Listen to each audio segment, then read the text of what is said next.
So we just want to get that. So Okay. I'm also Chalupsky, and today I'll be reacting to... Big wave surf ski play. There we go. Hi, this is Oscar Chalupsky. Today I'm going to be reacting to big wave surf ski paddling, which is a lot of fun. Huge waves. And the most important thing, we've got here Darwin Mocky and off, huge wave off Cork Bay. Very good. Good bracing. Fantastic wave. And you'll notice that they are always bracing. And I think that's one of the most important things to learn, is to make sure that you're bracing and you're stable. And then keep away from the steepest part of the wave and always turn away from the steepest part of the wave. They're always bracing, which is important to keep your stability. And here we go down a steep one. Lean back. I think they don't lean back enough, and they haven't got their paddle enough at 45 degrees. You need to paddle further at 45 degrees so it doesn't get stuck in a wave. But these are magnificent waves off Cork Bay. Beautiful waves. And it's a skill that you need to learn if you want to go and catch big waves. My biggest waves I've caught is in Nazare, Chiapu in Tahiti, and here I was getting wiped out. A bit of a mistake there, and that's Jasper on a wave, doing well. Also, his brace stroke, he needs to go at 45 and not at 90 degrees, not there, 45. It's far better and safer. You won't ever, that's very good at 45 degrees. So my biggest waves I've ever ridden is Chiapu at about 80 foot. No, Chiapu was like 20 or 30 foot. Nazare, 50 to 60 foot. Waimea, Pipeline, I've done them all on my surf ski. And it's so much fun because it's a lot easier than surfing for me, because you catch a wave much earlier. That's also important. You don't want to take off too late on these waves. And these waves are really nice. He's got a good brace, sometimes going towards too much close to 90 degrees. And again, don't get caught in the impact zone, because that'll break your surf ski in many, many pieces. So you always want to make sure that you are starting much earlier than later on a big wave, and then keep away from the white water. The white water and a surf ski just doesn't go well together. Kicking out, rather be safe than sorry.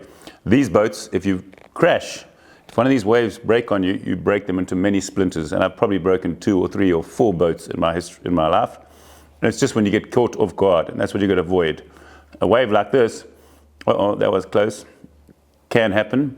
Just make sure you've sussed out the place a lot to make sure that you're at the perfect spot to catch the waves. Here we go. Nice big wave from the aerial view, which always makes the waves much smaller. When you're actually in the boat, they look twice the size than when you see it on camera. You can never actually see the true size of a wave. This guy always does, I don't know who it is, he's always got his brace stroke at 45 degrees, which is very important. Jasper's at 90, that's no good. You'll see in time that won't work as well as 45 degrees, but he's riding the wave at the perfect spot. Try and see who that is, don't know, but he's doing a good job at catching the waves. Make sure that you've also got safety around if you're going to catch these big waves. The reason why I couldn't take the big waves in Nazare, I had no jet skis, no nothing, so I just messed around at the top and never went near the big waves, because in Nazare, not only when you break your boat, but you'll break your body and you'll actually drown if you haven't got the right equipment. Beautiful wave there as well.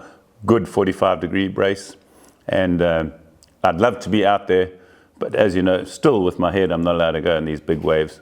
And being in Cape Town now, I would be having big waves. Matt Bromley's been catching big waves on his surfboard. I would have loved to be out there in Dungeons. I've ridden Dungeons, but I'd love to do it now again. But no matter where you go, make sure you go with somebody, very important, and make sure you got safety, because the bigger it is, the biggest problem you have. Okay, so that was Carl Friedenstein, so he did a very good job on actually bracing at 45 degrees, which is very important, so that when the waves hit you, the paddle just goes like this, as opposed to a wave hitting in the paddle can go into your chest and break around your chest. So that's my reaction to some big wave surfing. What is the biggest wave you've caught in your surf ski, and what's your highest speed? Just to let you know, my fastest speed was 56 kilometers an hour. Measured not with my Garmin GPS, but with an impeller on my boat, just like a speedboat has, just like your car's odometer. That's what measured that 56 kilometers an hour and a big wave in Durban. What is your biggest wave and what is your highest speed?